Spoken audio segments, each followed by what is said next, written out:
Bienvenue en tout cas à ce petit café débat, petit ou même peut-être important, hein, parce qu'il peut y avoir des suites intéressantes à tout ce qu'on va discuter.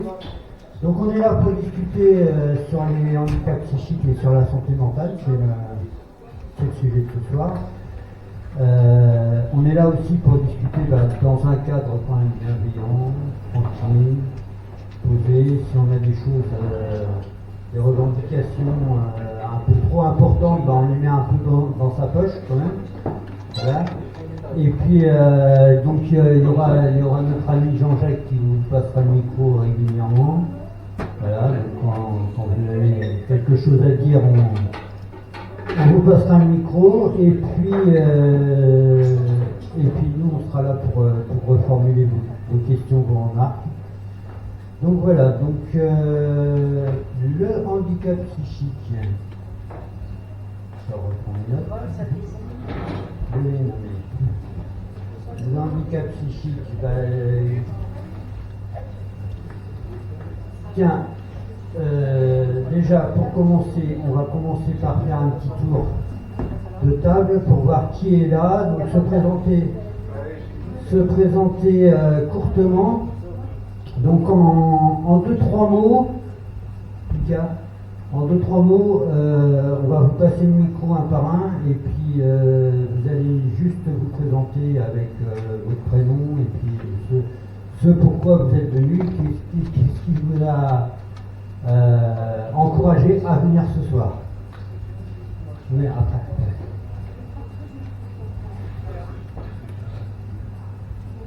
Bonjour à tous, je m'appelle Jean-Claude Lardy. Je suis ici pour la première fois que je viens pour voir la maladie mentale parce que j'ai des troubles psychiatriques. Ok. Voilà. Tu es sûr de toi?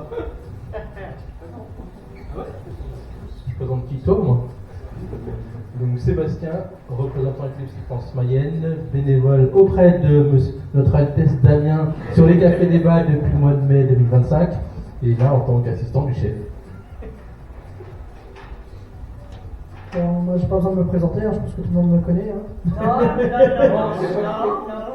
Sur les réseaux, Voilà, c'est ça. Donc Damien Loison, je suis le président de l'association L'Estincelle 72, et pour ce premier café débat, ce sera animé justement avec un petit groupe de volontaires qui ont voulu tester, et très bien, et je leur dis bravo.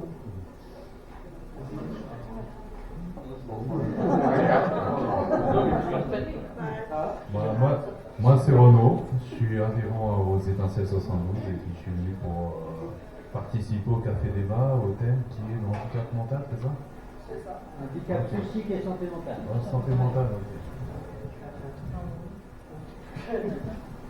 Patricia, je suis ici parce que je viens régulièrement au café débat, donc il y a toujours à apprendre sur tous les sujets de handicap.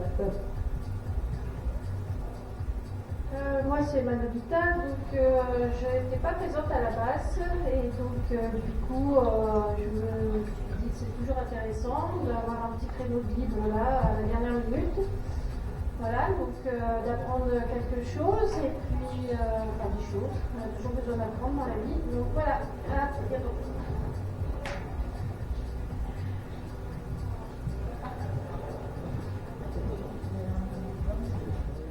Bonjour à tous, je m'appelle Benjamin, ça fait plusieurs fois que je viens. Cette fois-ci j'ai une casquette en plus, parce que je suis directeur d'une association qui accompagne les personnes qui sont placées sous main de justice. Donc pour la plupart ils sont incarcérés, et il y a un angle mort un peu des politiques publiques de santé, c'est la prison. Et en matière de santé mentale, il y a un rapport là l'année dernière qui est paru, c'est un tiers des détenus qui souffrent d'une santé mentale très dégradée, très fragile. Donc voilà, c'est aussi pour les représenter aussi que je viens aujourd'hui. Bonsoir, moi c'est Momo. Je viens en général à tous les cafés débats, et maintenant je fais partie du bureau en tant que bénévole. Alors, bonsoir, moi c'est Anthony, je suis membre du conseil d'administration du groupe d'entraide mutuelle Eugène Tigérard et aussi adhérent récemment au Colibri Bleu, donc Eugène TSA, voilà.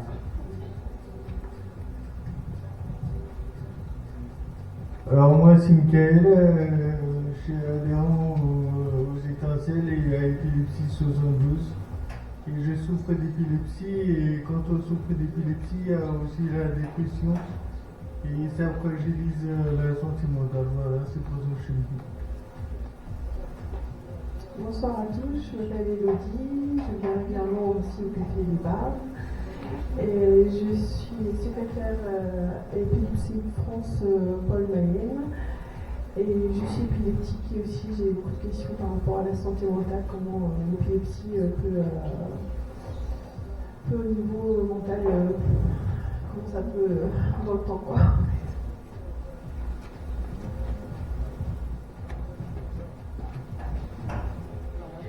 Bonsoir à tous. Donc, moi, c'est Mélanie. Je viens également régulièrement au Café Débat et je suis membre des Étincelles.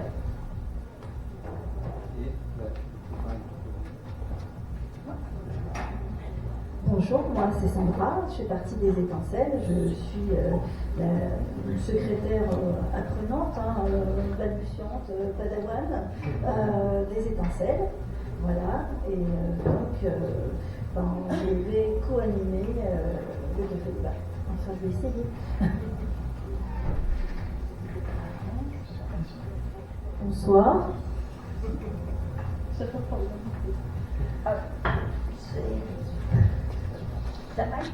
Alors je me représente, parce que je reviens. Donc moi c'est Pauline. Et moi je co-anime aussi donc, avec mes collègues. Moi je suis, on va dire, polyvalente dans les étincelles. Je suis un peu partout où on peut. Et je suis concernée aussi par le Café Débat puisque je suis atteinte de TDAH, d'un trouble de la personnalité limite, donc borderline, et j'ai un trouble anxieux sévère, voire généralisé depuis quelques mois. Voilà. Et enfin, votre serviteur. Donc, Jean-Christophe Dubossage, je pense que la plupart d'entre vous me connaissent. Je suis, moi, atteint par les psychoses, et plus spécifiquement la schizophrénie, on en parlera. On est là donc pourquoi pour le handicap psychique et donc pour la santé mentale. Et beaucoup plus de personnes qu'on ne le pense sont concernées par ces choses-là. La plupart sont souvent stigmatisées quand on sait que ces personnes-là sont touchées. On est souvent stigmatisé, pas trop bien souvent compris, et puis ça fait partie de ce qu'on appelle les handicaps invisibles. Handicap invisible veut dire que c'est pas marqué sur le front, et à partir de là, se pose pas mal de problématiques dont on a discuté ce soir. Moi c'est Jean-Jacques, je suis bénévole et puis je suis au niveau de la logistique dans la sauce, et puis je suis atteint d'un TDAH que j'ai appris ici. Je ne connaissais pas avant toutes les maladies mentales, donc ça fait beaucoup de facultés, mais ça m'a appris à me connaître. Et là je suis content qu'on parle des maladies mentales parce que ça ne se voit pas et puis on ne les connaît pas. Et en général on travaille et on subit, donc ça permet de se connaître et d'apprendre aussi pour les autres et comment gérer les autres aussi. Donc, voilà. Juste une précision pour le TDAH, ce sont les troubles du déficit de l'attention avec ou sans hyperactivité. Voilà. Donc, ce Café Débat il a donc pour but d'avoir un espace sécurisé où chacun peut prendre la parole. Voilà. Bienveillance. On est dans un lieu accessible, donc on remercie aussi beaucoup le lieu qui nous accueille ce soir. Chacun va pouvoir s'exprimer, poser des questions, mieux comprendre, et on va rentrer donc dans le vif du sujet. Alors. Donc d'ailleurs, nous serions très intéressés de savoir quel est votre avis sur la prise en charge des maladies psychiques. renforcée. Pour ceux qui sont concernés, comment vous voyez comment vous êtes pris en charge par cette société, par ce système, par voilà, comment. Oui, je suis encore pas assez près du micro. Non, c'était pas toi, c'était pour Sandra. Voilà. Parce qu'on n'entendait pas. Ok, donc la question est sur la prise en charge déjà pour commencer de tout ce qui est handicap invisible. Comment vous sentez, comment vous.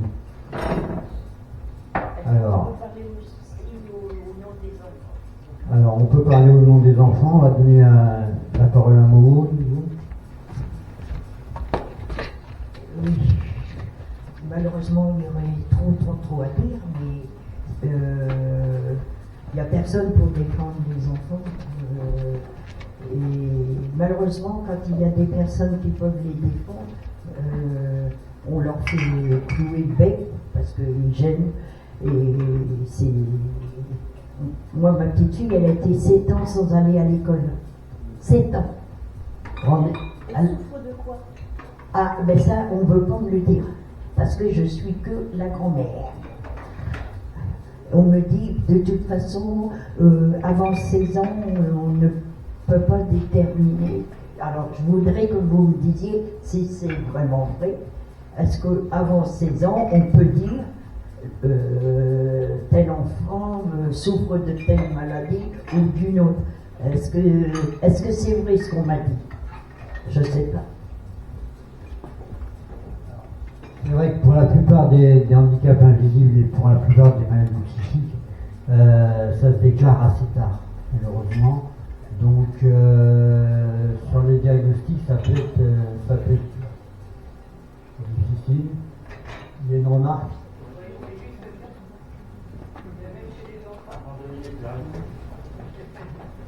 C'est important pour les réseaux. Hein. Désolé, même pour les enfants, même les TSA ou des TDAH sont diagnostiqués même à l'âge de 6-7 ans. Donc voilà, mais effectivement, par contre, je rejoins JC, notamment par rapport aux psychoses, parce qu'il faut vraiment différencier les deux. Et les psychoses, souvent ça se révèle à l'adolescence ou chez le jeune adulte. Donc c'est pour ça qu'effectivement, c'est à l'adolescence que JC expliquait en fait. Mais pour une schizophrénie ne va pas se développer chez l'enfant jeune en fait. C'est plutôt à l'adolescence et chez le jeune enfant. Mais d'autres pathologies psychiatriques par contre, même une dépression, un enfant peut très bien faire une dépression. Donc voilà, c'est juste pour rebondir là-dessus. Quelqu'un d'autre veut dire quelque chose? J'aurais juste une question par rapport à l'épilepsie, parce que j'avoue être moi-même novice dans l'histoire. Le diagnostic se pose à peu près à quel âge?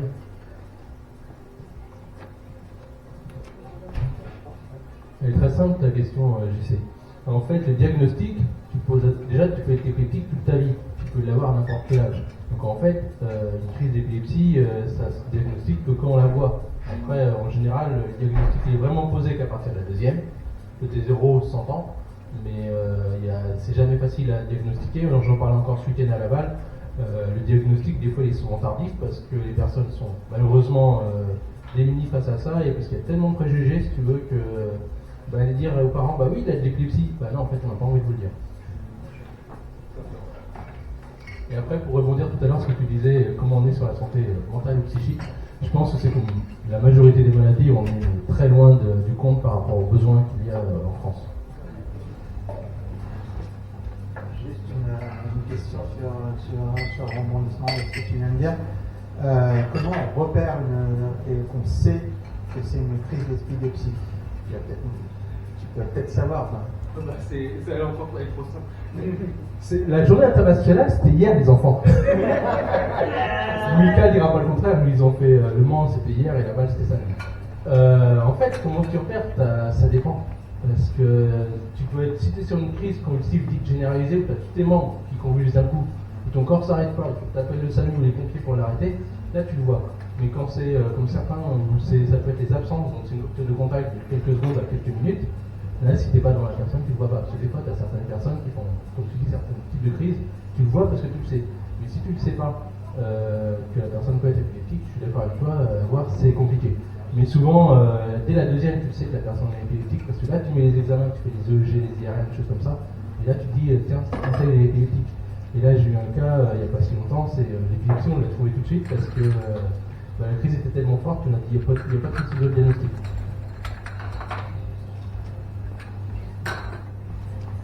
Chez le jeune enfant, moi j'ai été du coup touchée par le cas de ma fille. Il peut y avoir des crises de convulsions hyperthermiques. Donc dans ces cas-là, ça peut être apparenté à l'épilepsie, donc il faut passer à un EEG.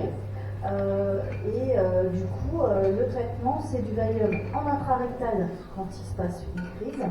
Donc c'est quand même assez compliqué à mettre et du coup il faut casser l'ampoule, il faut rester zen quand votre enfant et il faut injecter.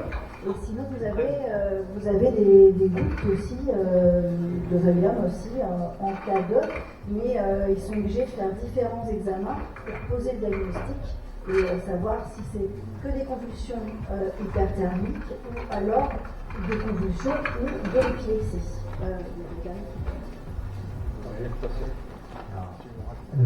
Mélanie, c'est ça? Voilà, on va passer la parole à Mélanie. C'est pour rebondir ce qui a été dit. En effet, c'est pas parce qu'il y a crise de convulsion qu'il y a forcément épilepsie. L'épilepsie, c'est une crise convulsive ou pas, ça peut être des absences qui sont répétées, qui ne sont pas dues à une fièvre, de l'hyperthermie ou d'autres choses. Crise convulsive, une personne sur deux en fera un jour dans sa vie.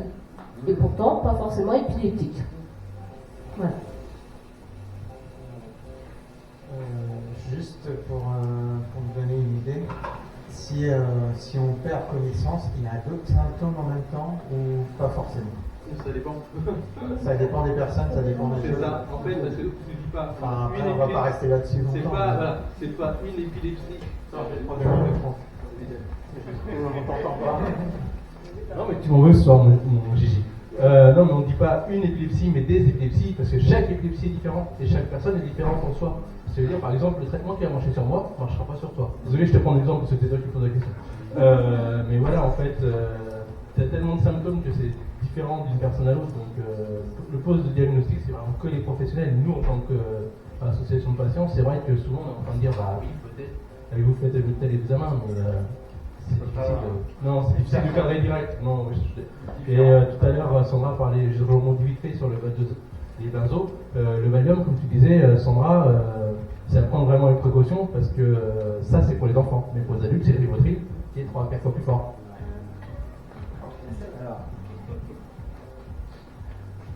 Alors justement, je voudrais rebondir sur la généralité de tout ce que vous venez de dire. Et la question était initiale pour recentrer le débat sur la prise en charge. La prise en charge et vraiment les possibilités de rebondir quand on a le diagnostic, comment on réagit et comment la société réagit par rapport à nous. Je vais terminer là-dessus. Damien, moi, je veux bien une fois. Damien, finir mon délai.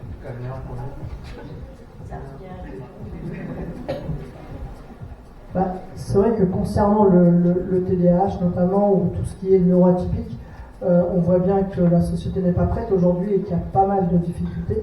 Moi, ça doit faire genre 3 ans maintenant que j'ai repris les séances avec la psy. Pendant presque 10 ans, j'étais en désert médical, disons les choses, parce que sur Paris, ils ne savaient pas quoi faire, sur Le Mans, ils ne savaient pas quoi faire non plus.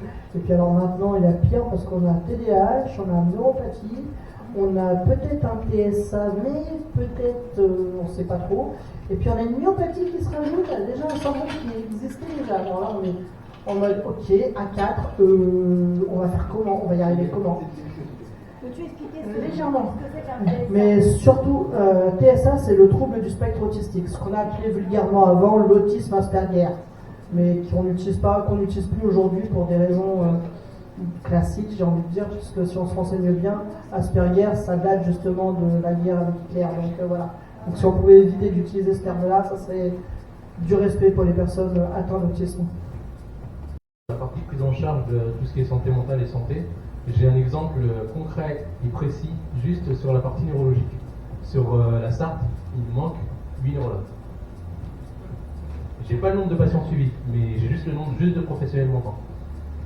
Donc quand tu sais tout ce qui manque comme médecin, sur toutes les pathologies confondues, à un moment donné, la santé mentale, je peux te dire que c'est pas leur problème. Je vais rajouter que juste, moi j'étais en dépression et j'ai dû voir des infirmiers et des personnes parce que j'étais en dépression et que mon cœur a commencé à lâcher. Du coup, je me suis dit, je vais aller voir des médecins parce que le cœur il ne suivait plus. Et du coup, on m'a envoyé voir une infirmière. Et puis après avoir juste quelques médicaments, il n'y avait que ça. Et on m'a dit, vous êtes normal, tout va bien, monsieur. Vous êtes humain. Alors que, voilà. Je l'ai souvent cité, mais je pense que c'est une phrase qu'on m'a dit il y a 15 ans. Il y a 15 ans, c'est une infirmière qui m'a dit monsieur, on ne gère pas les patients, on gère les lits. On m'a dit ça il y a 15 ans. Donc imaginez aujourd'hui ce que dirait une infirmière psy. L'HP est en train de perdre tranquillement ses psychiatres. La formation des psychiatres est très très longue et très compliquée. Et l'infirmière psy, elle a aussi une spécialité. Donc, c'est qui veut se lancer dans l'infirmière psy.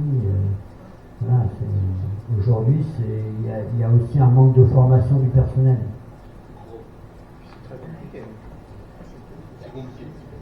En plus, il faut savoir qu'en France, contrairement à d'autres pays qui sont plus précurseurs par rapport au traitement de la dépression, par rapport au traitement des maladies psychiatriques, en France, on fait une sorte de... on cachetonne les gens. On ne cherche pas forcément à comprendre pourquoi tu vas pas bien, qu'est-ce qui se passe. Pourquoi? On ne cherche pas à savoir pourquoi, on vous donne des médicaments.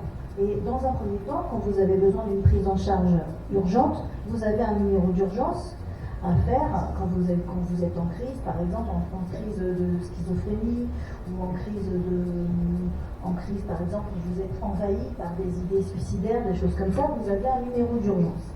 Mais ce n'est malheureusement pas suffisant. Le suivi derrière, c'est le CMP. Et si vous êtes vraiment en urgence absolue, on va dire, donc vous allez être hospitalisé à l'hôpital d'Allonne, par exemple, ou en hôpital de jour. Et là, on va vous cachetonner. On va venir vous écouter un petit peu une fois de temps en temps quand on aura le temps. Mais voilà, c'est tout. Et donc au niveau de l'écoute réelle du patient en France, ça pose une réelle question. La proactivité des professionnels est un peu compliquée. C'est souvent, on a beaucoup plus besoin d'échanges verbal que véritablement de...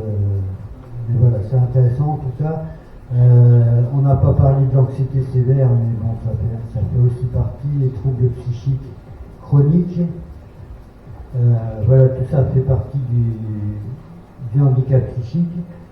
Alors, comment lutter maintenant contre les préjugés et les discriminations? Comment on peut faire face à l'image quand on dit à quelqu'un, qu'on annonce le diagnostic, je suis épileptique, je suis schizo, je suis dépressive, même sourde, voilà. Comment réagir à ce genre de choses? Et comment la société nous voit? Est-ce que quelqu'un veut réagir là-dessus? Je vais saluer au passage la personne qui vient d'arriver ici. Olivier, voilà, de la FAL, c'est ça? De la ligne.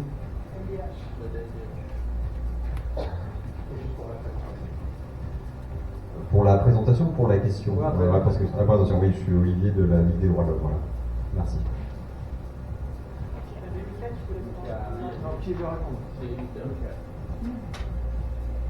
Oui, je voulais dire la dépression aussi, même si on n'a pas trop de maladies, je trouve que la dépression n'est pas comme une maladie qui est prise en cause dans notre société vraiment actuelle.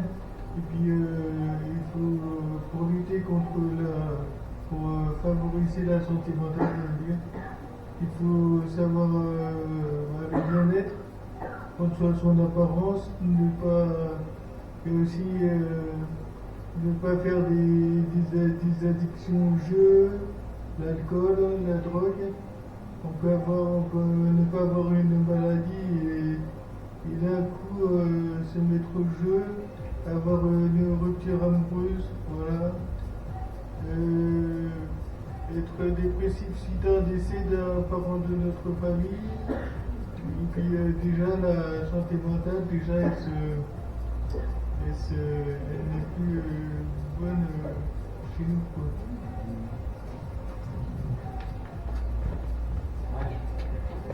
Excusez-moi. Je voulais juste ajouter que oui, il a totalement raison, que tout le monde peut faire une dépression. Toute personne fait une dépression et plusieurs dépressions dans sa vie.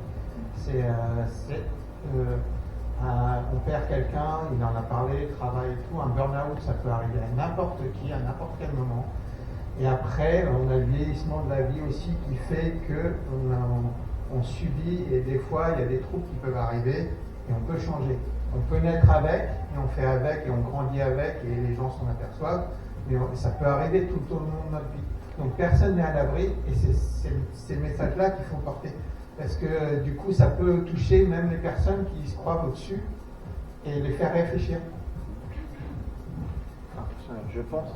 Patricia, tu voulais intervenir pour répondre à la question?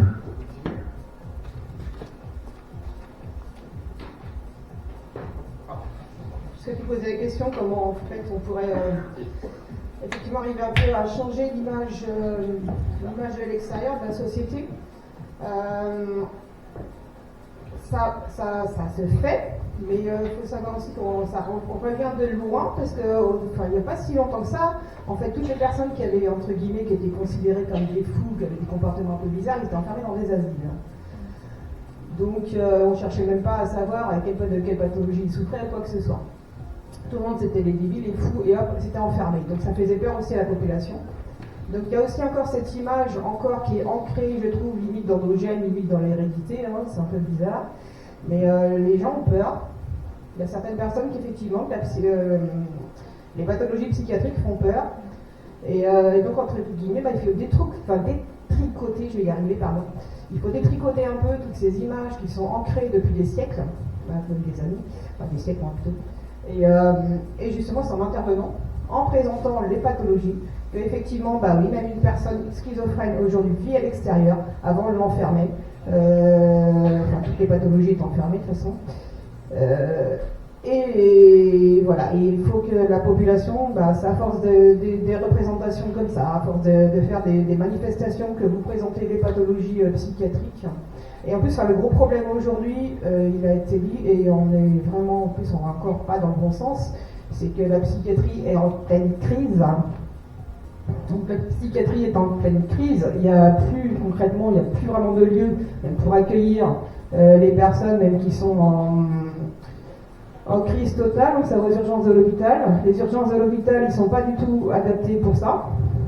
Et après, soit on les renvoie chez eux, dans le même état, et effectivement, on les endort avec du cachet. Et la France, effectivement, comme disait Sandra, on aime bien endormir les gens, c'est plus simple que d'aller traiter le problème. Mais parce que aussi, concrètement, les pouvoirs publics ne se sont pas du tout intéressés aujourd'hui à la psychiatrie, et on arrive à un niveau que les patients ne peuvent même pas être pris en charge. On a aussi une révélation chez les jeunes, et les jeunes vont très très mal, mais il n'y a aucune prise en charge pour ça. Il n'y a aucune conscience même, autant de la société que de l'État, que nos jeunes vont très très mal. Donc il n'y a aucun suivi.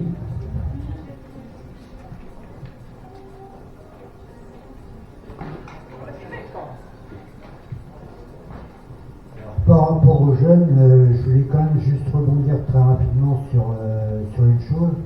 C'est depuis l'émergence des réseaux sociaux, il y a énormément de harcèlement. Donc il faut aussi prendre en compte ce nouveau facteur. Et dans la formation, encore une fois, des professionnels, ça me paraît être important. On parlait il y a quelques jours avec Damien de jeunes qui conversent qu'avec des IA maintenant. Et qui du coup, à un moment, s'ils posent la question à l'IA, ma vie elle est pourrie, qu'est-ce que je peux faire? Suicide-toi. Et puis suicide. Voilà. Donc du coup, c'est aussi un problème, parce que du coup, il n'y a plus de liens sociaux entre les gens, et du coup, les gemmes peuvent aider et sont une solution pour mettre du lien avec nous. Et ce qui n'est pas simple non plus dans ce que vous disiez, vous, monsieur, pour aider les gens qui sont en prison, même peu importe ce qu'ils ont fait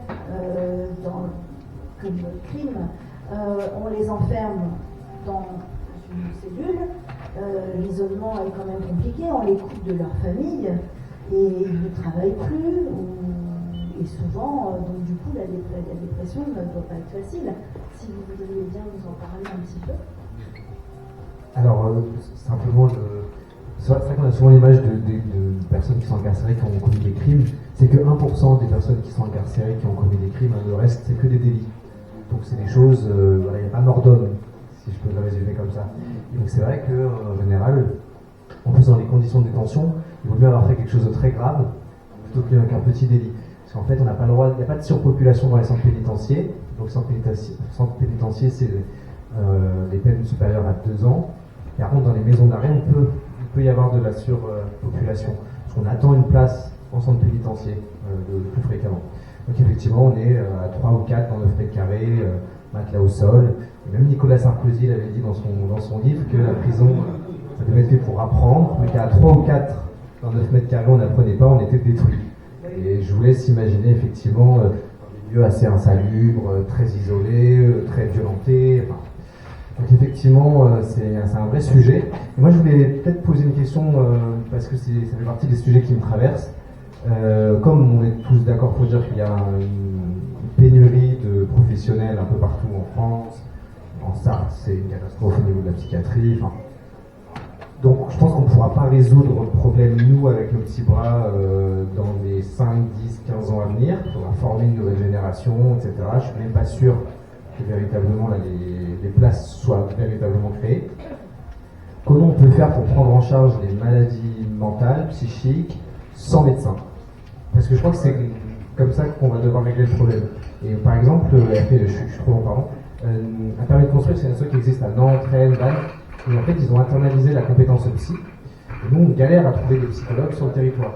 Donc ma question c'est, sans psychologue, comment on peut prendre en charge les récits, les témoignages, voilà.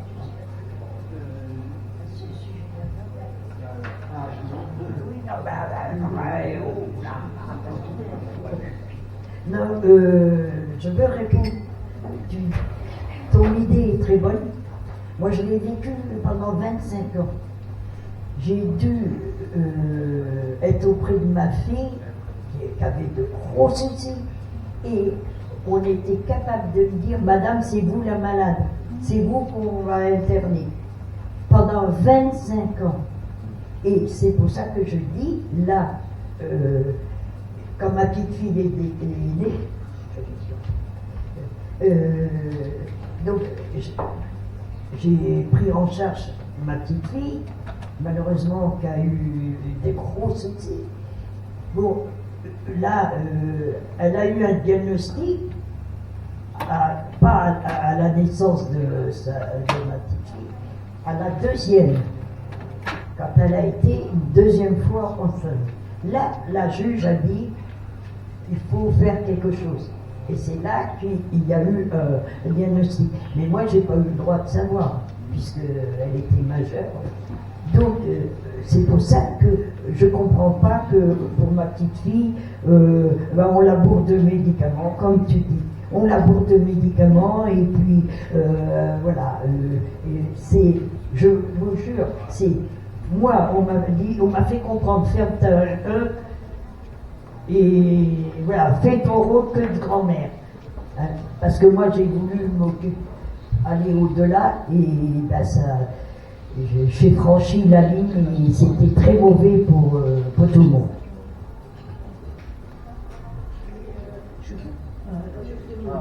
oui, très rapidement. Je me permets juste de dire que moi je pense qu'il faudrait, comme dans beaucoup de problèmes, même au niveau du handicap, tout ça, il faudrait qu'à l'échelle communale, à l'échelle locale, à l'échelle départementale, à l'échelle régionale, pour faire remonter à l'échelle nationale, il faudrait des petits rapporteurs, par exemple par le biais des jeunes, ça peut aider, par le biais des CMP, avec des petites antennes par exemple au niveau des hôpitaux, avec des gens qui sont là pour recueillir les témoignages des gens et essayer de tout mettre ensemble, condenser, enfin vous avez compris, compiler, tout compiler, tout condenser et renvoyer ça à qui de droit au niveau de l'État. Il y a déjà effectivement des dispositifs qui existent et c'est là que je voulais en venir. Il y a déjà des ressources locales qui existent. Moi, on m'avait proposé à une période, je donne juste un très court exemple, en tant que patient, je pouvais être patient relais. C'est-à-dire que moi, étant concerné par la problématique que j'avais, face à une personne nouvellement diagnostiquée, je pouvais présenter ma pathologie. J'ai refusé parce que j'étais pas encore assez résilient, mais il y a des forces de résilience qui existent. Alors les groupes d'entraide mutuelle sont très bien, c'est à destination de loisirs, mais comme on dit, ça ne nourrit pas son nom non plus. La MDPH, bon bah ça c'est la ressource locale de point de vue départemental. La MDA maintenant qu'on appelle maison départementale de l'autonomie. Voilà. Il y a toutes les associations locales, alors on va vous en citer quelques-unes. Les PFR, les autistes, donc ça c'est pour le Parkinson, c'est ça. Les hôpitaux de jour, bien entendu, on en a parlé. Et le centre de relais départemental sur l'autisme, parce qu'on a des personnes dans l'assistance qui sont concernées, et les colibris bleus, donc c'est un groupe d'entraide mutuelle aussi. Les groupes d'entraide mutuelle en général. Alors à rappeler, je tiens à le rappeler, il y a 4 GEM sur le Mans, on croit qu'il y en a 2, il y en a 4. Il y a le groupe d'entraide mutuelle GEM Choisir qui existe derrière la gare. Il y a le groupe GEM Pégira qui est maintenant rue Lionel Royer. Il y a le groupe TC Trouble. TC c'est traumatisé crânien. Et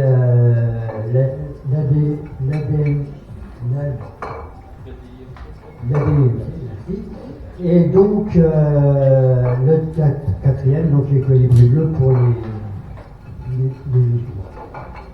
troubles autistiques. Donc voilà. Alors voilà, donc effectivement on va rebondir là-dessus. Qu'est-ce qui fait que vous, personnellement, vous vous sentez touché? Alors je parle plus peut-être aux personnes qui ne sont pas forcément concernées, parce que du coup, qu'est-ce qui vous a fait venir là ce soir quand on parle de la santé mentale, de la santé psychique, sachant que vous n'êtes pas forcément concerné? De qui portez-vous la parole? Donc on a eu peine tout à l'heure qui nous a parlé par rapport aux études. Moi, par exemple, ça ne se voit pas sur moi, mais j'ai subi plusieurs agressions. Et donc, je souffre de stress post-traumatique. Je suis tombée sur un psychologue incompétent qui était plus intéressé par ma vie sexuelle que par mon vécu et mon agression. Donc, du coup, je n'ai pas trouvé de personne apte à m'aider. Donc, je me débrouille toute seule dans ce désert médical.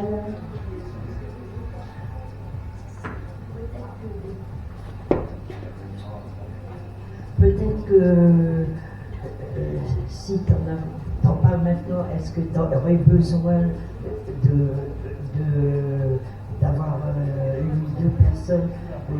tu connais pour pouvoir en parler, pour te confier, pour essayer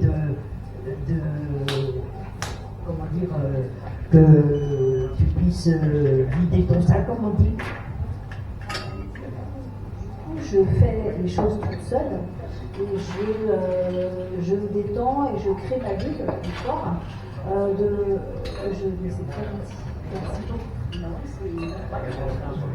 c'est là-devant.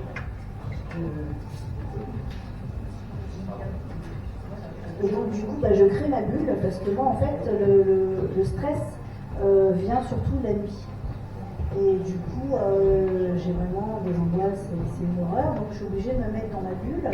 Donc moi par exemple, ma bulle c'est la forêt de Brocéliande, hein, je suis allongée sur la mousse et je me concentre sur les éléments.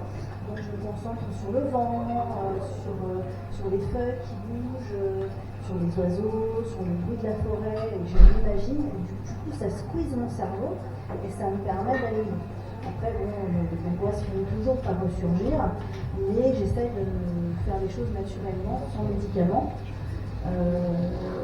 pour pouvoir garder les idées claires et élever mes enfants. J'ai juste une question, désolé. Oh, papa, juste une question, parce que ça t'est revenu aussi souvent dans la réflexion d'association. Il y a certaines assos qui passent par l'EMDR, on entend beaucoup parler de l'EMDR en ce moment. Est-ce que quelqu'un a déjà expérimenté? Nous, moi j'ai pas d'avis. Est-ce qu'on peut en donner la signification du cible? C'est une forme de psychothérapie. J'ai pas le terme exact.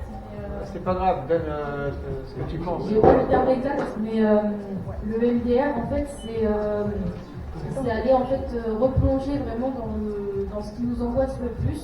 Et en fait, ils vont vraiment aller très loin, que ce soit avec de la relaxation, ça peut être de l'hypnose ou toutes sortes de voilà. C'est vraiment un exercice de psychothérapie qui s'impose comme ça. Donc voilà, donc c'est vraiment c'est un travail sur l'estime, les difficultés, enfin ça enveloppe tout, c'est-à-dire qu'on va en fait c'est un psychiatre en général qui fait ça. Moi par exemple je suis sur liste d'attente pour ça, donc je me suis renseignée sur ça. On nous pose plein de questions, ce qu'on a vécu, est-ce qu'on a eu des décès, est-ce qu'on a eu des violences, des choses comme ça, et en fait tout ce qui est négatif est noté et est ressorti, alors soit pendant une séance d'hypnose, soit pendant une séance de méditation, quoi que ce soit. Et en fait, ils vont lancer l'élément perturbateur. Donc, par exemple, pour moi, c'est les angoisses, par exemple, par rapport à mon vécu ou l'anxiété par rapport aux éléments. Moi, j'ai très peur du vent. En ce moment, c'est là. Et du coup, ils prennent vraiment ce qui nous angoisse et ils essayent en fait d'aller voir si c'est relié à quelque chose de l'enfance.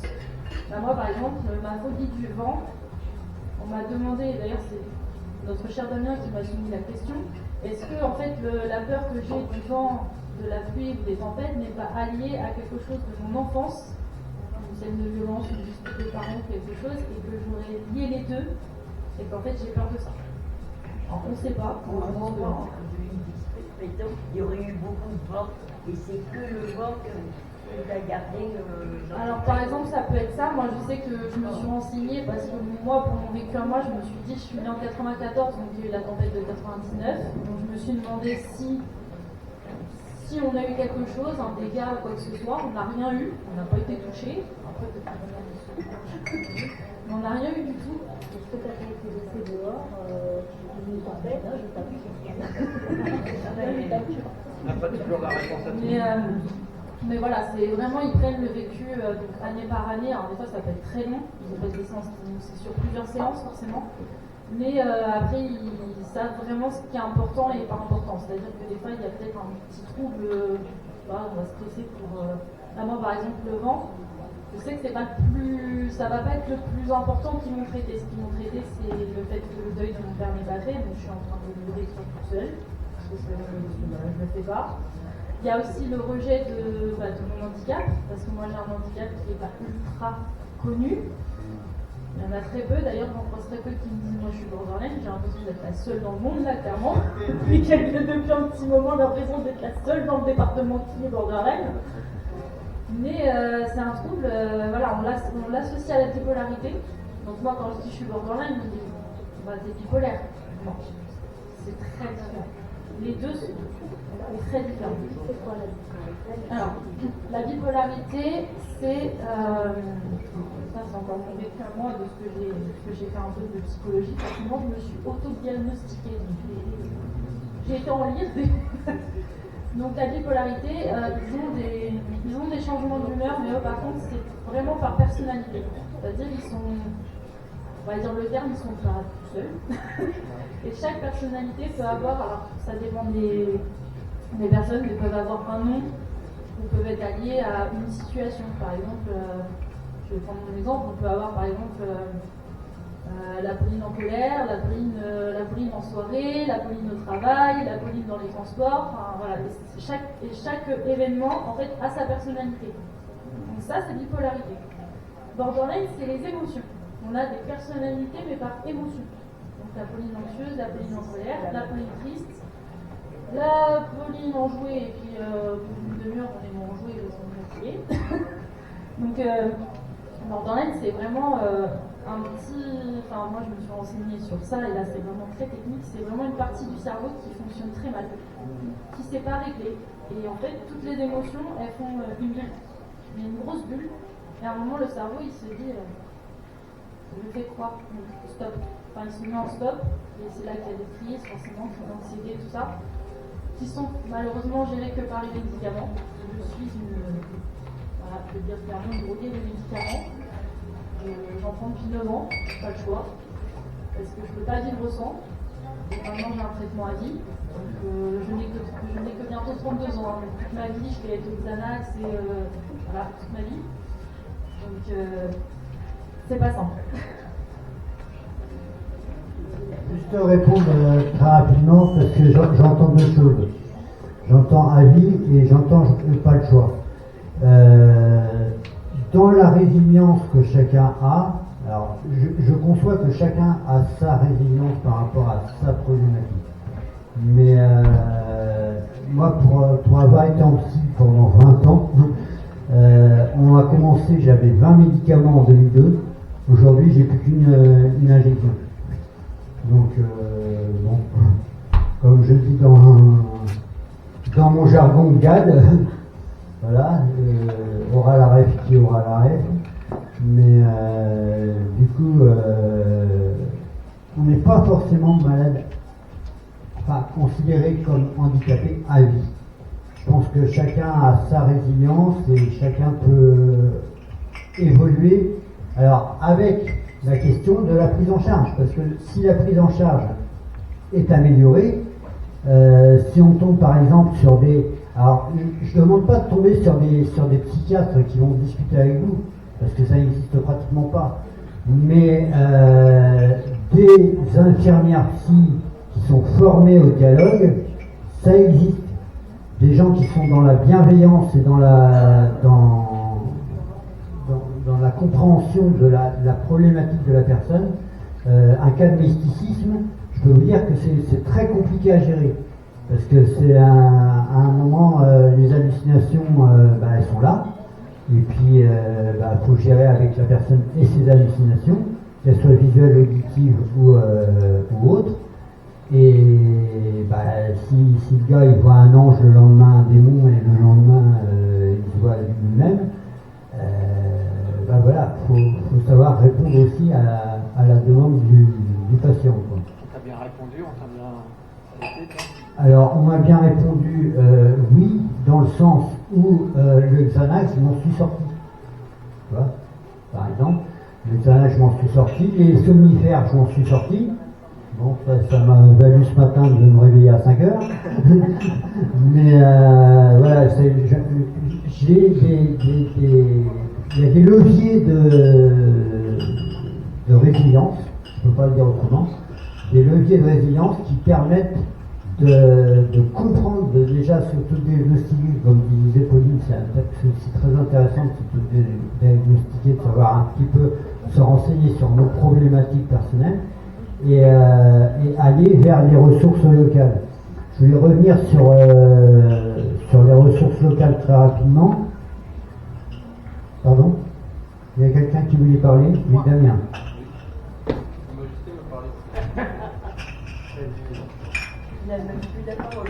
Alors en fait, le MDR, c'est tout simplement la désensibilisation par des montants oculaires. C'est-à-dire qu'en fait, l'idée, donc ça peut fonctionner avec de la luminothérapie par exemple. Donc c'est notamment ce qu'on peut faire avec la luminothérapie, c'est-à-dire qu'en gros c'est c'est une sorte de rosace en fait qu'on vous met au-dessus de la tête. Vous fermez les yeux et en fait ça va clignoter à des seconds degrés, enfin à des vitesses différentes. Et avec ça, vous pouvez aussi avoir la méthode auditive. Et la méthode auditive, ça va être effectivement, comme tu disais Pauline, c'est-à-dire désensibiliser par rapport à tout ce qui peut être cri, par rapport à tout ce qui peut être, etc. Moi de mon côté, par exemple, je me suis fait désensibiliser pour tout ce qui était peur de tomber, tout ce qui était peur justement de ne pas pouvoir avancer. Aujourd'hui, je sais que, ayant une myopathie, malheureusement, ça fait même plus d'une semaine maintenant que je suis en fauteuil. Donc, effectivement, à la maison, c'est un peu galère. Mais le fait d'avoir été désensibilisé déjà avant, ça fait qu'aujourd'hui, quelque part, je suis un peu rassuré. Et que je me dis, bon, alors je vais faire comment? Là, j'ai besoin de me lever pour accéder à un étage. Ok, bon, je mets le fauteuil derrière moi, comme ça, au cas où, si je tombe, je sais que je suis sur mon fauteuil et que je me casse pas la tête. Et c'est pareil, d'ailleurs, quand je fais des chutes, en règle générale, les quelques premières minutes, je suis un peu en mode un peu énervé, puis après, derrière, en fait, j'en rigole. Je me tape des barres de rire là-dessus. Par exemple, il y a 2 semaines, je me suis ouvert le crâne, tout allait. 3 jours après, j'en ai fait une blague, je me suis dit, tiens, on va en rigoler. Et en fait, c'est ça, c'est une fois que la désensibilisation elle est faite, ça devient pas un jeu, mais psychologiquement, on se dit, bon, ok, de toute façon, ça va être comme ça, la maladie, elle est faite ainsi. On ne peut pas aller contre cette maladie-là, malheureusement. Et c'est ça, c'est l'acceptation. Et du coup, l'acceptation va dans cette forme de psychothérapie qui va justement aider. Et c'est vrai qu'aujourd'hui, si on veut, ce que disait tout à l'heure Benjamin, si on veut aller justement sur un terrain où aujourd'hui on manque de médecins, où on manque de psy, etc., il y a toujours une méthode, après on n'y croit pas, ça s'appelle la méthode holistique. C'est une méthode qui vient d'Afrique, c'est une méthode qui vient de Chine, c'est des méthodes qui ont prouvé leur efficacité. Aujourd'hui, il faut juste ouvrir les yeux, j'ai envie de dire, enlever les œillères et se rendre compte que oui, il existe des méthodes holistiques qui fonctionnent.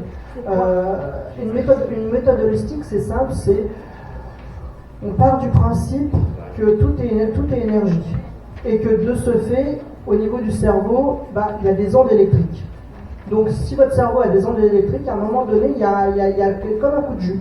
Et comme il y a un coup de jus, du coup forcément on arrive sur un moment où on bug. Donc à ce moment-là, on va faire une crise d'épilepsie, on va partir en psychose, on va partir en border, etc.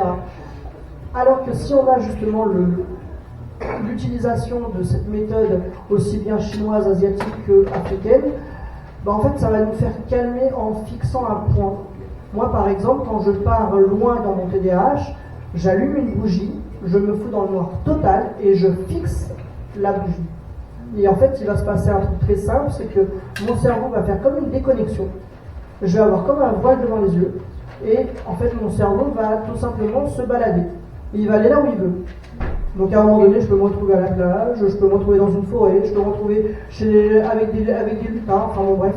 Et du coup, ça permet justement d'échapper, entre guillemets, à la vie réelle et surtout de passer outre les difficultés qu'on peut avoir.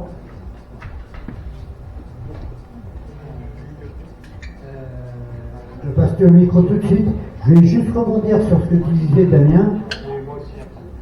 Alors, d'accord, ok. Je vais juste rebondir sur ce que disait Damien, et c'est extrêmement important, c'est la santé globale. La santé globale, ça correspond à quoi? Ça veut dire que le cerveau est placé dans le corps. Et que si le corps va mal, le cerveau, il va mal. Et si le cerveau va mal, après c'est tout le corps qui suit dans la douleur. Exemple bête de santé mentale, de santé globale, c'est vous cassez un ongle. Pour les filles, celles qui se mettent des petits vernis et tout ça, vous cassez un ongle. Vous avez mal d'abord au doigt, et puis si ça s'infecte ou s'il n'y a pas d'isma tout de suite, et ça peut arriver jusqu'à un doigt qu'on soit obligé d'amputer, ou et pire, c'est la main. Donc là, le cerveau, il enregistre des informations. Il fait partie du corps. Il reçoit les informations, il relance les informations dans le corps. Donc la santé globale fait face à ça. Et c'est extrêmement important. Je voulais revenir aussi sur... Oui. Je vais rebondir sur plusieurs choses. Là, en premier, sur ce que tu dis. Moi, je me suis pris un coup de marteau. Je ne sais pas si ça vous est déjà arrivé, sur un doigt, mais bien. Je me suis abîmé le doigt, l'ongle, en partie, je me suis flingué l'ongle. Donc, le marteau, quand on se met un coup de marteau, le problème, c'est que la pression du marteau sur le doigt se répercute pendant très longtemps. La douleur monte au cerveau et pendant très longtemps, on a l'impression qu'on donne des coups de marteau sur le doigt. Bah, ce que tu viens de dire, c'est ça. C'est t'as la douleur, mais elle se répercute jusqu'à temps qu'elle parte au bout d'un moment, mais qu'on subit pendant longtemps. Et une dépression, c'est à peu près ça. Hein. C'est on subit les épreuves qu'on a, on encaisse et on explose. Et tant qu'on n'est pas redescendu, et on va mettre des fois 10 ans avant de s'en remettre. Et on ne s'en remet pas totalement, on grandit. Et on évolue. Ce que je voulais revenir sur Damien, sur sa manière de gérer les choses. Ça nous apprend à tout le monde comment il fonctionne. C'est-à-dire, il ne reste pas sur les choses. Mais nous, qui sommes à l'extérieur, on le voit autrement. On ne le comprend pas. Là, tu nous as expliqué pourquoi tu vas bien et que, en fin de compte, tu arrives à rebondir. Nous, on ne peut pas le voir. On ne peut pas le comprendre, ça. C'est une manière que tu as et que tu as appris grâce à tes médecins et à ta manière d'apprendre, qui est très importante pour nous, parce que nous, toi, tu as une manière d'encaisser, mais tu vas peut-être pas comprendre pourquoi les autres ils restent sur leurs acquis. Parce que tu as eu les facultés d'apprendre à gérer tes émotions et à les canaliser et à passer directement au-dessus. Nous, on ne peut pas. Alors, et une troisième chose, je finis après et je te redis, c'est moi, je rebondis sur ce qu'on a dit tout à l'heure sur le fait qu'on n'a plus d'hôpitaux, que les personnes sont mal formées et autres. Mais moi, mon père a 78 ans et lui, on lui a appris, on a un gros caractère, on encaisse et on avance. Et les gros caractères, on peut tous prendre nos anciens, ils ont des très forts caractères parce qu'il n'y avait pas d'hôpitaux, il fallait encaisser, il fallait travailler, et tout ce qui était différent, c'était pas normal, il fallait garder pour soi.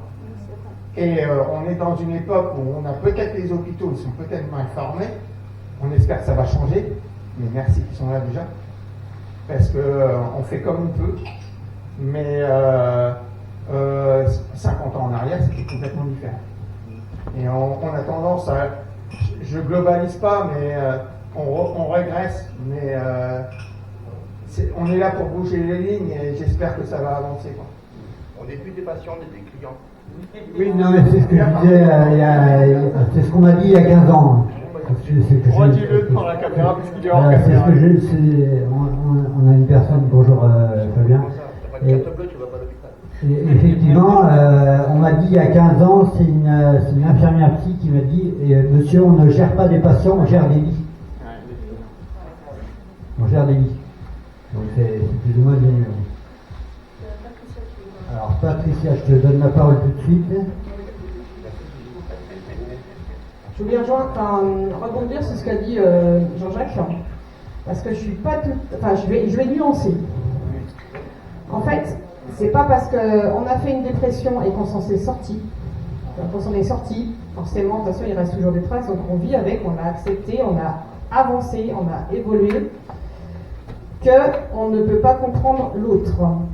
Je dirais plutôt l'inverse. Moi, j'ai fait une dépression. Ça se voit sur moi, je sais pas. Voilà. Après, on a chacun notre caractère aussi. Et aussi, sur notre chemin, on rencontre ou pas les bonnes personnes. Et ça, c'est super important. De trouver les bons thérapeutes à ce moment-là, les accompagnants. Et le fait d'avoir vécu aussi la dépression fait que moi, aujourd'hui, c'est ce que je dis, pour comprendre quelqu'un qui a une dépression, il faut l'avoir vécu. Parce qu'en fait, si on ne la vit pas, on ne sait pas jusqu'où on peut descendre très très bas et comment c'est aussi dur de remonter. Et c'est vrai que beaucoup de gens, bah oui, la dépression c'est rien, enfin tu te plains, tu ne te lèves pas de ton lit, enfin voilà. C'est un peu ce regard de la société que voilà, faire que pleurer, bah oui, bah t'as qu'à te secouer et puis ça va aller mieux. Mais voilà, je pense que honnêtement, moi je reste persuadée que la dépression, pour la comprendre, oui, il faut l'avoir vécue. Et le fait de l'avoir vécu, forcément, bah, je comprends encore mieux les personnes qui sont là-dedans et qui la vivent. Et par contre, ce qui est important, c'est de développer entre guillemets ces thérapies un peu, je veux dire, enfin cognitives ou de la médecine parallèle, parce que certes, les psychothérapeutes, les psychologues, on est en manque, mais il y a toutes ces thérapies à développer. Vous parlez de MDR, vous parlez de l'hypnose, parce que les exercices d'auto-hypnose, alors certes, il y a des gens qui vont prendre le téléphone, ils vont le faire eux-mêmes, la visualisation, mais tout ça, ça s'apprend. Ça se met pas du jour au lendemain, surtout quand on est hyperactif. Moi, l'hypnose, chez moi, ça risque pas. Donc, même le MDR avec le crayon, ça m'énerve, je saute dessus. Donc, enfin voilà, faut dire, on a chacun nos techniques qui doivent être individuelles. Donc, Juste par rapport à ce que tu viens de dire et ce que disait tout à l'heure Jean-Jacques, oui, c'est tout à fait ça. C'est-à-dire que d'une personne à une autre, en fait, il y a certaines techniques qui ne fonctionneront pas. Et l'idée, en fait, moi, ce que j'ai eu, en fait, ce que j'ai fait pendant le Covid, parce que ça a été pour moi une période qui a été très difficile, comme pour beaucoup. Je ne vais pas vous cacher que j'ai fait 2 tentatives de suicide, donc voilà, j'ai quand même été loin. Et j'ai fini, en fait, à un moment donné, par discuter avec une personne, une africaine pour être exact, qui elle justement suit des conseils de ses ancêtres, et elle m'a dit mais pourquoi tu essaies pas ça? Elle m'a dit moi personnellement ça fait de l'effet. Elle me dit après je te dis pas que c'est quelque chose de magique, mais peut-être ça peut fonctionner. Et effectivement dans la foulée je me suis dit ok, je vais essayer l'auto-hypnose, je vais essayer la méditation, je vais essayer le fait justement de regarder un point et de me fixer que là-dessus, etc. Il y a des choses qui n'ont pas marché. La méditation par exemple chez moi c'est mort. C'est clairement, c'est mort. Je m'allonge dans mon lit, je ferme les yeux, je me dis allez, en fait mon cerveau il me dit bah qu'est-ce que tu fous, bah non, bah lève-toi, allez, va regarder la télé, machin. Et au final, bah ouais, on n'y arrive pas.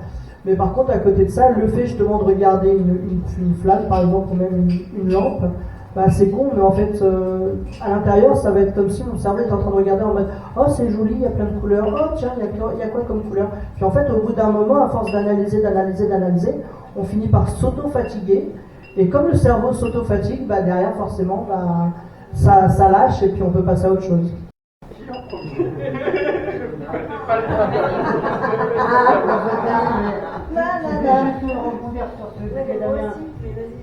Sur ce que disait Damien, c'est-à-dire que ce qui est très important pour tous ceux qui sont plus aidants et plus dans l'intervention externe que concerné par la maladie, c'est de comprendre que chacun a sa résilience, son pilier de résilience. Moi, je donne très, très rapidement mon pilier de résilience, c'est la musique engagée. La musique, alors pas forcément du métal ou des trucs comme ça, mais voilà, dans un domaine particulier qui est propre à moi, du coup, j'écoute des chants qui sont en français, en anglais, etc., dans la spiritualité, et ça m'aide énormément parce que ça me régule, ça me stabilise, mais c'est moi. Autant Damien, ça marchera pas sur Damien, autant ça marchera pas forcément sur Jean-Jacques, mais peut-être que Sandra sera intéressée. Et du coup, en discutant les uns avec les autres, avec nos pathologies différentes, avec nos problématiques différentes, en fait, ce qui se passe, c'est quand on a un regard miroir, ce que j'appelle un regard miroir, c'est quelqu'un qui vous comprend parce qu'il a vécu quelque chose de parallèle, ce que disait Patricia tout à l'heure. Quelqu'un qui a vécu quelque chose de parallèle vous comprendra beaucoup plus facilement que quelqu'un qui est complètement extérieur. Une caissière du supermarché, elle va vous regarder, j'ai un handicap invisible, bah oui, mais c'est pas marcher sur votre front, quoi. Donc, mais par contre, une caissière de supermarché, ben, vous dites j'ai un handicap invisible, mais je suis stabilisé, j'ai telle problématique, tel truc. Ah, c'est intéressant, elle peut glisser carrément un mot qui vous aide à trouver votre pilier de résilience. C'est ça, l'empathie.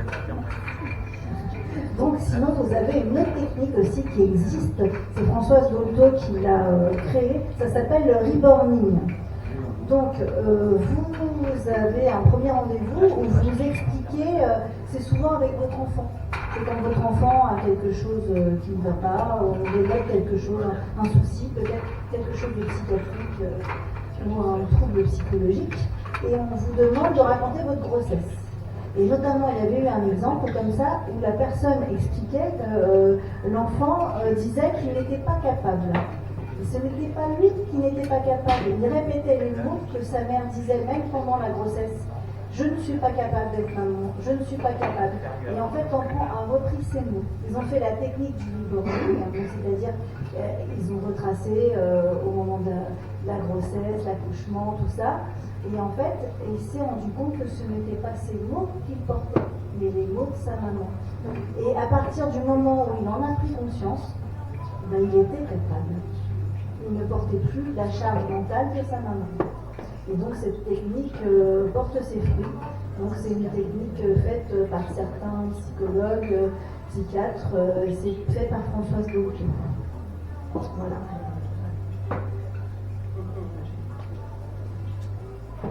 Alors, je voulais juste repartir maintenant sur les solutions peut-être aussi à apporter à tout ça, parce que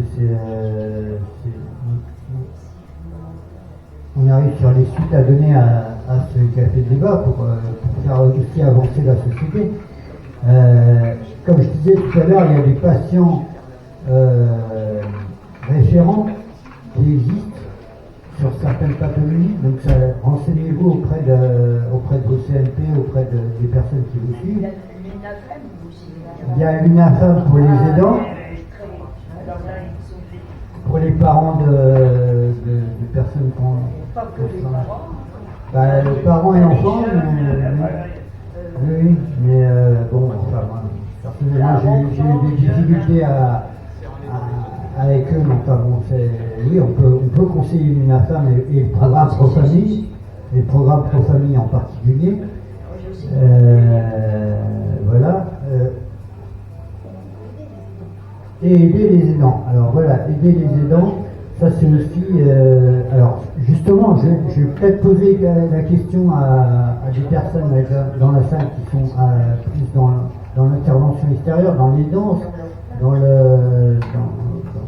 même peut-être l'aide aux aidants, parce que comment la société peut intervenir en soulageant les personnes qui aident celles qui sont...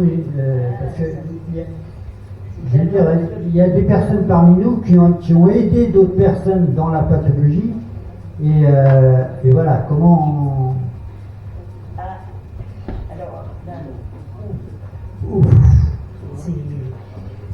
Ça va être un peu compliqué parce que, comme je disais, pendant 25 ans, j'ai aidé ma fille, pendant 25 ans. Et j'ai tout fait jusqu'à même... attends, non, mais tout fait dans le bon sens. Voilà. Jusqu'à être obligée de m'en séparer, de demander qu'elle soit demander un accueil provisoire, car elle mettait sa vie en danger, mais elle mettait la mienne aussi, parce qu'elle a essayé de me tuer. Elle était malade, mais quand vous entendez que Alon, un psychiatre, vous dit mais madame, c'est vous la malade, eh bien je peux vous dire que son bureau, il n'est pas resté grand chose. Ah, je vous le jure. Il est resté que son ordinateur, parce qu'à l'époque c'était des gros ordinateurs que je ne pouvais pas soulever. Sinon, est-ce que vous croyez... Mais encore actuellement, il ne faut pas rêver. Quand je vois comment ma petite fille, qui a 15 ans, elle est suivie, moi ça me fait peur. Ça me fait peur.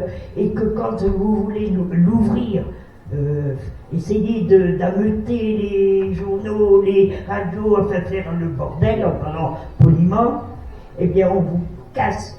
On vous dit, si vous faites ça, eh ben, vous n'aurez plus votre petite fille. Eh bien moi je trouve ça monstrueux.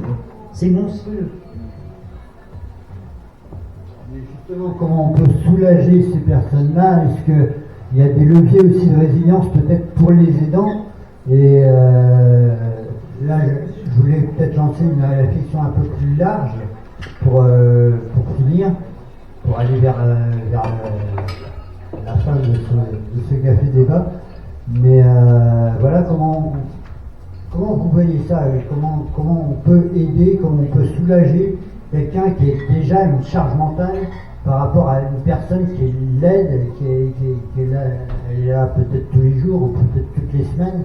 Moi, je pense à une personne qui vient, dernièrement, là, j'ai demandé une PCH, une personne qui vient toutes les semaines, ben, c'est pas toujours la même personne. Donc déjà, il faut arriver à trouver la personne qui va comprendre la problématique et qui va intervenir.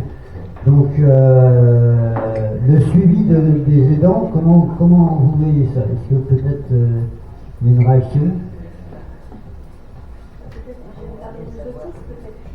Alors, les myosotismes, on rappelle.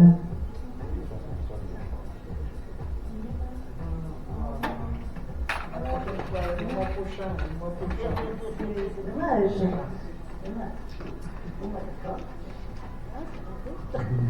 Moi, je ne vois pas aux associations des aidants ne sont pas assez soutenus. Alors, les aidants ne sont pas assez soutenus en revanche. Non. Et quand tu es aidant et puis qu'un médecin il ne te croit pas, quand on est aidant et puis que tu lui poses des questions à un médecin, puis qu'il te prend pour une conne parce que et puis te fait comprendre, oui, bon, pourquoi tu me poses cette question? Oui, c'est normal qu'on pose des questions quand on a une personne qui a des soucis de santé et qu'on veut l'aider. Si on ne nous aide pas, nous, pour pouvoir aider notre malade, ça ne peut pas aller. Ça peut pas aller. Alors, je veux t'encourager, Momo, et encourager aussi tous les aidants. Il faut savoir qu'il y a maintenant une association d'aide aux aidants aussi, qui donne le droit au répit. J'ai vu ça dernièrement sur le truc du département, le droit au répit. Ah mais moi je le prends le répit, c'est pas ça. C'est que je vais être écoutée. Oui, non mais tout à fait. Et cette association-là, elle est aussi en direction des aidants. Et je vous ramènerai d'ailleurs la prochaine fois. Parce que et elle prend en charge aussi les aides aux aidants, c'est-à-dire qu'elle prend les gens qui souffrent de la problématique en question et soulage la personne, parce que bien souvent ces personnes-là sont au plus près au quotidien des personnes concernées par les pathologies, et donc ça fatigue, ça épuise, on comprend Momo, on comprend très bien. Mais il existe quand même des associations qui aident ces personnes-là. Moi, je pensais par rapport à l'enseignement et par rapport à la prison, comment aider finalement ceux qui interviennent, les psychologues dans l'éducation, les psychologues au niveau de la détention, comment on intervient là, comment on peut les aider, comment on peut montrer un peu l'ouverture aussi, l'inclusion qui est notre grand credo au niveau des étincelles. Comment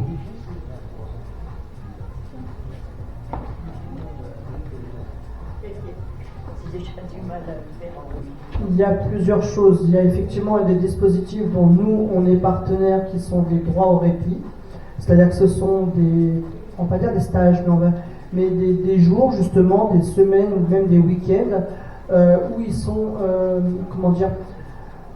dans un lieu, dans un domaine, par exemple en race campagne, et du coup ça permet justement de pouvoir respirer, de pouvoir penser à autre chose en se disant que son enfant ou la personne que l'on aide, elle va être en bonne sécurité parce que le temps du répit, il y aura une personne qui va venir chez vous pour justement s'occuper de la personne que vous aidez. Et c'est le principe du droit au répit. Mais il n'y a pas que ça. Il y a aussi la possibilité, étant parlé, par le biais justement des demandes que l'on peut faire à la MDA, ou MDPH anciennement, qui sont justement la PCH. Donc la PCH, c'est la prestation de compensation du handicap, et qui permet dans un premier temps de pouvoir demander à avoir un certain nombre d'heures. Ça peut aller, là en 2026, je crois que les heures ont été augmentées, ça peut aller jusqu'à 140 heures par mois. Donc 140 heures suivant la pathologie et suivant l'impact social qu'il y a. Mais ce qu'il faut savoir, c'est que dans ces 140 heures-là, il y a donc bien évidemment tout ce qui est l'aide au repas, il y a bien évidemment tout ce qui est aide à la toilette. Donc ça, c'est par le biais de la DMR-SIAD, c'est par le biais de différents dispositifs. Amélis le fait également. Voilà. Après, il y a aussi la possibilité d'avoir chez soi une personne qui va venir juste pour jouer à un jeu de société avec vous, ou pour converser, ou peu importe. Mais c'est ça, pour contrôler l'isolement. Et en fait, cette personne va permettre également de se dire, bah voilà, moi j'ai 2 heures avec toi cet après-midi. Ton appartement est pas extrêmement sale, bah tu sais quoi, on va sortir, on va aller se balader, ou on va aller boire un truc, etc., etc. Et là, effectivement, ça permet justement de voir à côté, de voir à l'extérieur.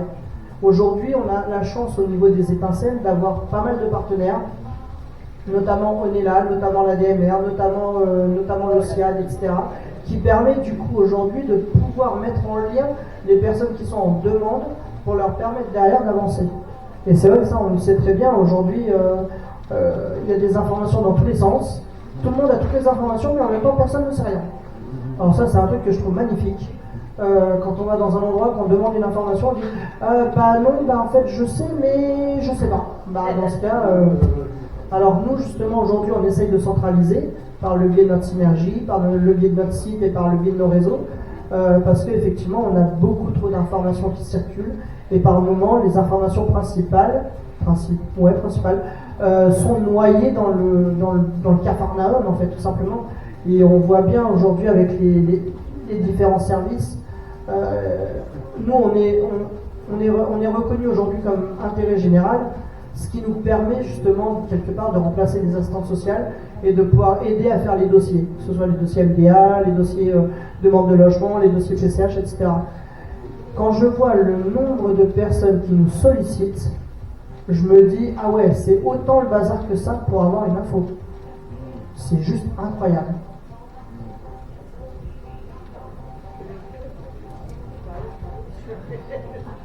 Donc moi je suis enseignant et effectivement lorsqu'il y a une prise en charge à faire d'un point de vue psychologique ou autre, parfois c'est tout simple, hein, c'est l'information c'est important, mais avant c'est, j'ai envie de dire d'un point de vue plus général, c'est qu'on bénéficie du travail de plein de militants, de plein de personnes qui ont agi dans le monde associatif, parce que parfois il y a les structures étatiques, mais aussi toutes les structures qui sont encouragées et soutenues par l'État au niveau associatif et qui permettent de prendre le relais et de aussi être des vecteurs d'information pour nous, pour savoir comment aider les personnes qui en ont le plus besoin.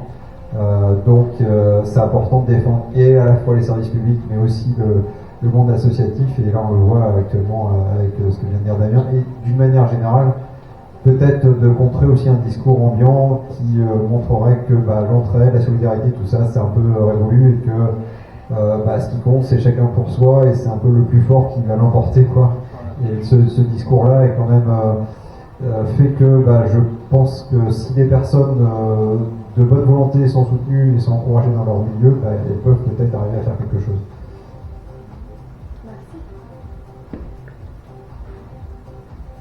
Merci beaucoup. Voilà,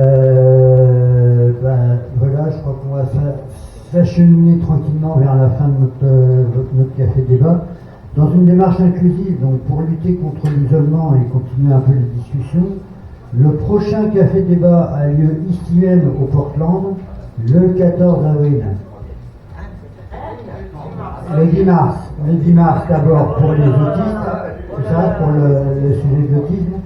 Et donc Non, mais parce que le 10 mars, c'est sur le sujet de l'autisme, et le 14 avril, c'est sur les handicaps invisibles. Et donc, reprendre la suite de nos discussions. On vous remercie chacun, vraiment, tous ceux qui ont été concernés par le débat, tous ceux qui sont concernés aussi par l'aide aux personnes en situation de handicap. Et puis on mettra en place, on n'a pas mis en place aujourd'hui la boîte à suggestions, mais on mettra en place une boîte à suggestions pour les prochains cafés débats. Daniel, tu voulais conclure? J'ai 40 minutes encore. Il n'est que 19h20. Ok.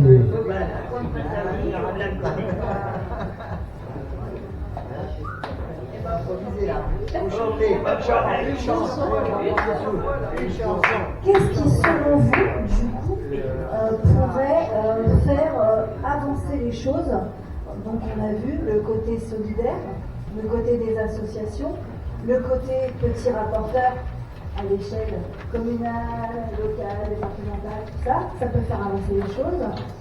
Qu'est-ce qui, selon vous, pourrait nous faire avancer? En tant que quoi? Et ben nous, en tant que citoyens, ou en tant que personnes touchées par association en tant que personnes touchées par la maladie mentale. Tout ce que j'aimerais, oh là, on attendra après les élections. Hein. On attend les élections. J'attends. Alors juste. Juste, je veux dire quelque chose. Juste une chose, c'est que tant que les élections ne sont pas passées, je ne m'investis pas dans les réunions où il y a des représentants de futurs. Je suis allergique. Non, mais je préfère être honnête et dire les choses. En tout cas, pour avoir un petit peu réfléchi aussi sur les élections, c'est en toute transparence et en toute neutralité, regardez les programmes, regardez ce qui vous intéresse et ne votez pas par rapport à des idées que vous auriez préconçues, mais votez aussi dans l'intérêt général. Je pense que cette idée de solidarité, elle est très importante. Et justement, n'hésitez pas, pour qu'on soit plus solidaire, à venir à des choses comme nous on fait la marche des handicaps, ou alors on marche tous ensemble pour démystifier la personne porteuse de handicap, visible et invisible, dont les personnes atteintes de maladies psychiatriques et psychologiques font partie. Et comme ça peut faire avancer les choses. C'est le nombre qui va faire avancer les choses, puisque du coup, ça va être vu au niveau des médias locaux, et du coup, ça peut faire avancer les choses, ça peut donner un poids au niveau, justement, de ceux qui nous dirigent.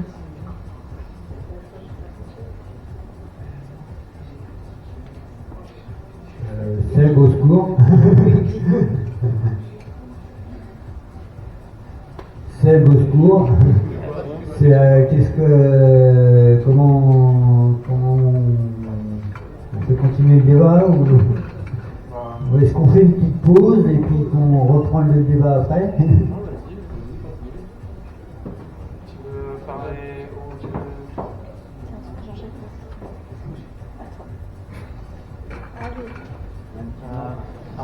Je sais pas quoi dire.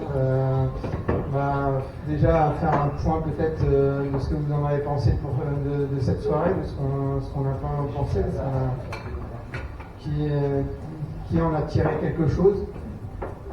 Quelqu'un veut parler là-dessus? Est-ce que ça a apporté quelque chose à cette soirée? T'inquiète pas, j'ai bien compris. En tout cas, déjà, je vous félicite parce que malgré tout, vous avez quand même réussi à tenir. Alors, on n'est pas sur les 2 heures, mais c'est très bien quand même. Et puis, il y avait quand même 17 personnes, donc c'est bien. Maintenant, je reviens sur ce qu'on parlait tout à l'heure, les ressources locales. Il faut savoir que sur le Mans et en Sarthe, donc il y a tout ce qui est CMP, qui sont des consultations gratuites sur l'orientation. Il y a tout ce qui est effectivement l'hôpital du Mans et le pôle psychiatrie. même si effectivement c'est un peu blindé et qu'il y a une liste d'attente longue. Tout ce qui est médecin généraliste ou tout ce qui est psychiatre libéraux. Il faut savoir aussi qu'à Galvedec ainsi qu'au centre de l'Arche, ils sont en train progressivement de poser les bases avec le SAMSA et le SEMA ou SAMA ou un truc comme ça, je crois que c'est le SEMAD, qui sont justement des cellules d'écoute, justement par rapport à tout ce qui est handicap invisible, tout ce qui peut être justement déficient moteur et tout ce qui peut être aussi tout ce qui est maladie santé mentale. Bien évidemment la MDPH, le CCAS du Mans également font des accompagnements sociaux de proximité. Il y a tout ce qui est CPAM également, où on peut faire appel pour faire des demandes d'ALD, des demandes de soins, des droits ouverts. Il y a effectivement ce qu'on disait tout à l'heure, les GEM, donc tout ce qui est groupe d'entraide mutuelle. Il y a également toutes les associations locales de santé mentale et de prévention. Donc je n'ai pas fait la liste parce qu'il y en a énormément en Sarthe. Il y a bien évidemment, comme on disait, l'UNAFAM et nous également. Au niveau de tout ce qui est écoute et urgence, n'oubliez jamais, et ça c'est des numéros qui sont importants. Le numéro national de la prévention du suicide, c'est 24/24 et c'est le 3114. Ça c'est un numéro qui est très urgent et très important, c'est-à-dire que peu importe où vous êtes, si jamais vous voyez quelqu'un qui commence qui présente qui présente un visage ou même une allure où on se dit oula cette personne elle va pas bien, appelez ce numéro. Clairement. Oui, c'est pour tout le monde. De 0 à 100 ans, c'est pour tout le monde. 3114. Après, il y a effectivement le SOS Amitié. Alors, j'ai pas trouvé le numéro, mais si vous tapez SOS Amitié sur internet, vous devriez trouver le numéro. Bien évidemment, les urgences, le 15 et le 112. Et puis tout ce qui est ressources complémentaires à côté, c'est-à-dire tout ce qui est groupes de parole locaux. Donc par exemple, vous avez l'association Vie Libre qui existe, qui organise des groupes de parole. On parlait tout à l'heure de tout ce qui était dépendance au jeu, à l'alcool, etc. Vie Libre, par exemple, fonctionne par rapport à ça. Il y a aussi donc les ateliers bien-être et méditation qui sont faits. Bon, après, faire attention à ça parce qu'aujourd'hui, c'est beaucoup des entrepreneurs ou des entrepreneuses et bien souvent, c'est juste pour faire du blé. C'est-à-dire qu'elles ont peu ou pas de connaissances et c'est juste pour faire du blé. Et moi, j'en ai vu certaines et c'est très drôle. Quand je les vois faire, je suis là en mode ouais, lol. Et bien évidemment, les permanences associatives qui permettent justement derrière de pouvoir venir, de pouvoir être écouté. Parce que nous, on ne fait pas que des jeux ou que des mandalas comme le samedi dernier. On écoute aussi quand il y a besoin, on prend le temps, on prend la personne à part, on s'isole un peu, entre guillemets, puis on discute, on essaye de voir comment est-ce qu'on peut être utile à la personne. Parce que c'est là l'importance, c'est qu'il n'y a pas que l'histoire de la solidarité. Il y a aussi l'histoire de se sentir utile. Quand on crée une association ou bien même quand on rejoint une association, on ne le fait pas juste pour le décor. On le fait parce que derrière, on a un petit sentiment d'utilité. On se dit, voilà, moi je peux apporter mes compétences. Et aujourd'hui, ce qui est très important, et c'est ce que j'essaye de mettre en lumière, c'est ce que fait par exemple Sylvie Souchard avec les handicapables, c'est mettre en lumière les compétences de chacun. Peu importe le handicap, peu importe dans quel état vous êtes, peu importe si le matin vous êtes dans un état à pleurer toute la journée et que 2 heures après tout va bien, vous avez des compétences. Et les compétences, elles sont là, elles sont innées.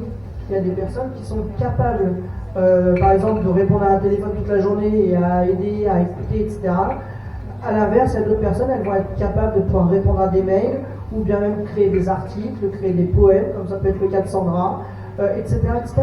Donc forcément, tout le monde a des compétences. Il faut juste se garder à l'esprit qu'aujourd'hui, c'est pas la maladie qui fait ce qu'on est. C'est nos connaissances, c'est nos compétences. C'est ça qui fait ce qu'on est. Parce que tu peux avoir une maladie qui fait que malheureusement, comme Romain par exemple, tu peux avoir des difficultés à marcher, enfin même tu marches plus du tout quasiment, Romain. Voilà, quasiment plus. Mais à côté de ça, par contre, il a des connaissances en informatique, il a des connaissances dans tout ce qui est mathématiques, etc. Donc, si on se servait, admettons, de ces connaissances pour créer un lieu qui serait un local associatif pour tout le monde, c'est simple, le gars il vient, il va étudier le terrain, il va dire attends, là il n'y a pas suffisamment de mètres carrés, là non, pour moi là ça va pas le faire. Et c'est ça en fait le truc, et c'est ça le jeu, c'est de pouvoir se dire en fait à tous on peut effectivement être suffisamment costaud pour créer des trucs qui sont très intéressant. Moi, je l'ai vu une fois sur Paris.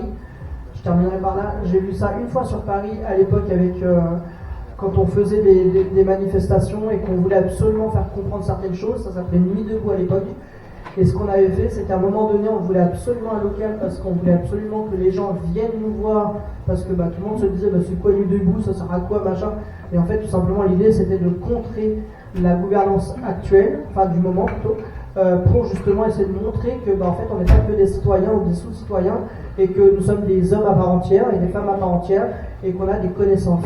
Et le jour où on a réussi dans les Yvelines à justement, carrément, on va dire les choses, on s'est emparé d'un local, on en a fait le nôtre, mais clairement derrière, le maire est arrivé, il a fait « Ah ouais, vous l'avez reconstruit, vous avez tout refait. » Bah ouais, bon, ok, il est à vous. Voilà, tout simplement. Comme quoi, en fait, avec de la bonne volonté et avec des gens qui ont des savoir-faire et des savoir-être et surtout, j'ai envie de dire, de la force de persuasion, tout est faisable, bien sûr, et l'envie totalement, mais c'est ça. Et aujourd'hui, c'est comme ça en fait qu'il faut voir les choses. Je ne sais pas si vous vous rappelez, à la télé, il y avait une émission qui était animée par... j'arrive plus à voir le prénom de la personne, mais bref. Non, c'était sur TF1 où ils appelaient à la bonne volonté de tout le monde avec des entreprises et autres. Si, c'est sur une autre chaîne. Oui, c'est passé sur une autre chaîne. Oui. En gros, c'était une famille qui ne pouvait plus, qui avait une situation particulière. Et on refaisait toute la maison avec du bénévolat, avec des entreprises et autres. Et c'est exactement la même idée que Damien avait dans l'idée là. Et c'est vrai que juste en se bougeant, en demandant de l'aide, on est plus fort. C'est tout ce que j'ai appris. Oui, mais pourquoi pas demander Après, avec les connaissances, avec les compétences et avec... Comme vous l'avez dit, même si j'ai de la boule, j'ai du mal à les demander. Avec les compétences, avec les connaissances et avec les liens des uns des autres, on peut aussi arriver à faire des choses merveilleuses. Moi, j'ai juste un témoignage d'une personne que j'ai vue à la télévision, du Téléthon, du Généthon, qui est concerné par une certaine myopathie, alors je ne sais plus laquelle, mais parce qu'il y a aussi un éventail de myopathies, est devenu chercheur pour le Généthon. Donc il est en train d'aider des personnes qui, malheureusement, sont concernées par sa propre pathologie. Et lui, il va peut-être... Alors ce que je vais dire va vous sembler un peu bizarre, mais lui, il va peut-être pas forcément s'en sortir de sa maladie, mais il va faire sortir la génération à venir. Et donc ça, c'est quand même merveilleux, quoi.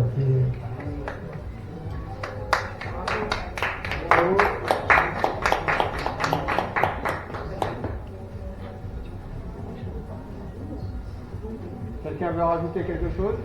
Quelqu'un veut rajouter quelque chose?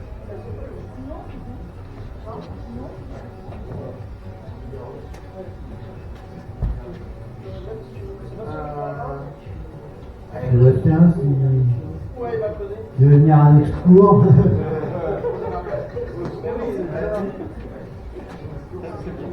Fab, tu veux que je discute à ta place? Non, je dis Fab.